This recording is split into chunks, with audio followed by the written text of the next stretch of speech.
Welcome back to the Webby O'Neill channel, and it's match preview. Manchester United versus Liverpool. It's a massive, massive game, this one. Always is against the Scousers. We want to know your thoughts and opinions going into this one. So get involved in the comments, Reds. Now, how are you feeling going into this one? Well, there's no bigger motivation than trying to stop Liverpool, the arch enemy, winning the league. Man United have got a big say in what goes on here. And to be honest, just get a result, whether that's a draw.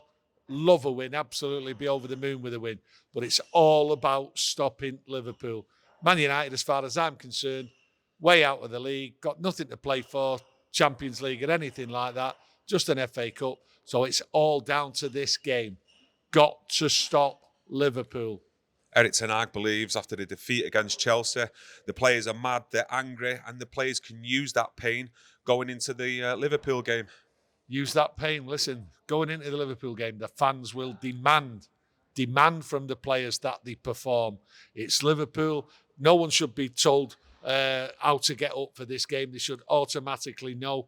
But at this team, you just don't know what's going to happen. But at the end of the day, the fans inside that ground will demand it from the players. But not just the players. They'll demand it from the manager as well. Futures for a lot of people are on the line. And a good performance here might go a long way in calming a few things down for certain people. But the fans on Sunday, right up for it, and will demand a performance. We have to perform against them. There's no two ways about it.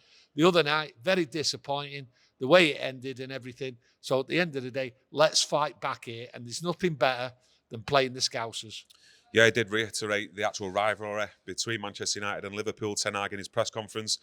And he did say this is one of the truly great rivalries in world sport for so many of the right reasons. And it is our responsibility to keep it that way. Whether the clubs meet at Old Trafford or Anfield, all supporters must focus entirely on backing their team. And we always do that, don't we? Yeah. Every single match, no matter who we're playing, we always back our team. But more often than not this season, we've been finishing off our weekends disappointed, angry and mad, like he mentioned before. Yeah, I don't think the fans need to be told to back the team. I think that, when you look and you hear United fans home and away, they back the team. They don't need to be told. Never have been need to told. Sometimes the fans will have a bit of a grumble. That's fine. That's football fans. But backing, I think managers, players here get more backing than at any other club, considering what's been dished up over the last 10 years. You never know what you're getting here at Manchester United, but the fans are staunch. They're right behind what's going on. Whether it's good or bad, they do the backing. So to be telling United fans, a little bit peeved with that one. Yeah, as we've seen against Liverpool in the FA Cup, that ground in there, the atmosphere was absolutely fantastic. The fans were all up for it, and I'm sure everyone who was sat at home watching it as well was bang up for it. Well, listen, the Liverpool game, unbelievable scenes. It's like the old days, you know what I mean? It was back at Old Trafford. It's there. It's underneath. It just needs unlocking by the players performing week in, week out, and this manager getting it right. So the fans are ready for this. Always are. If you're not ready for the Liverpool game, then there's something wrong. Absolutely something wrong. But my concern about this game is how Liverpool will come at United. Okay, they will come right at United. And what we've not seen players able to play out of the back. And obviously with the concern with centre halves, no left back and all that, it's getting harder and harder.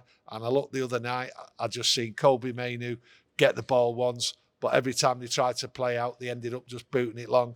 But Liverpool will press, and Klopp is aware, and I think everyone else is aware of the limitations of Man United at the back. Yeah, I'm sure Liverpool will be coming here with confidence, and they'll want to put that FA Cup result right at Old Trafford, because the way they'll look at it, if they win every game from now until the end of the season, they're going to be champions of the Premier League.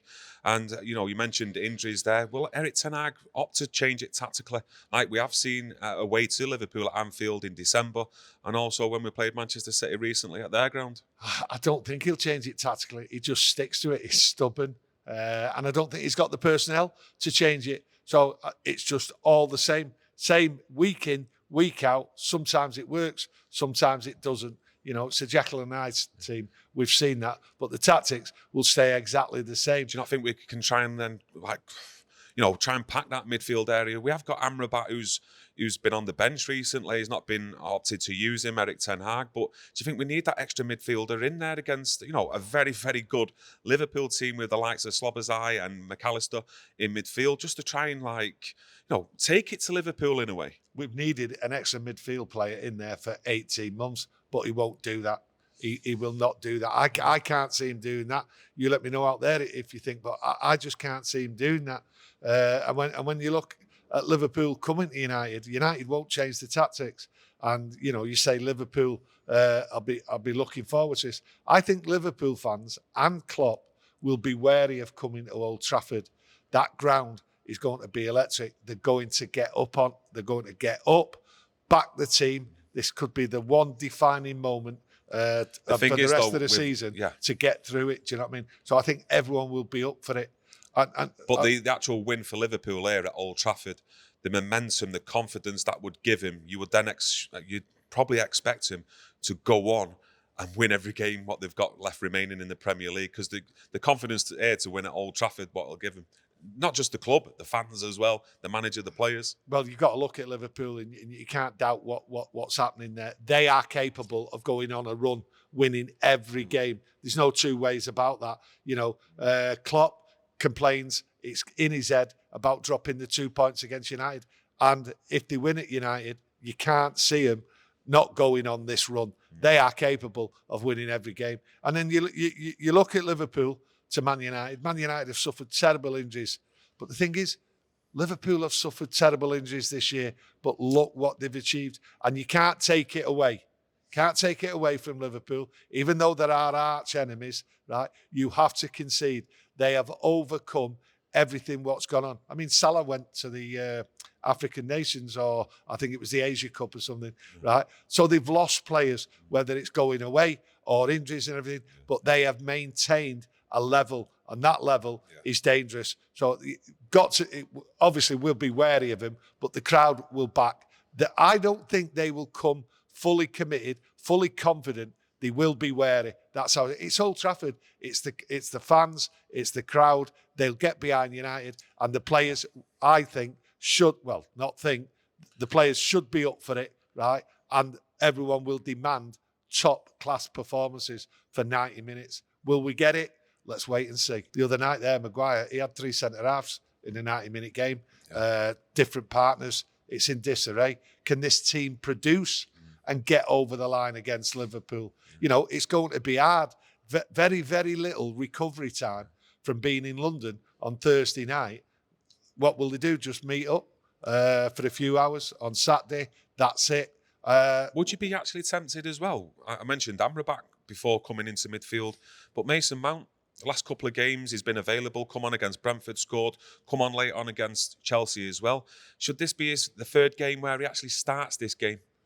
Possibility that he starts. I thought he did a great cameo when he came on. I look at it there. The one player I thought what could have come on and should have come on was Amrabat the other night instead of McTominay. Thought he was ideal for sitting in there. So if we need a player to come on and McTominay's on the bench, don't bring McTominay on. If we need a player to hold and sit in there and grind out a result, whether it's a draw or anything, Amrabat's your man. And I think that's where Ten Hag failed. But Amrabat, to me, seems to be on his way. So probably he was minded not to use him and put McTominay in there. But at the end of the day, the players have to step up, and it's going to be tough. Yeah, we're seeing Anthony the other night. I would say it was probably his best game this season in a Manchester United shirt, even though he's got huge amounts to improve on and go on to the next levels. That's what we expect of him and everyone else. But how does he leave him out for this game?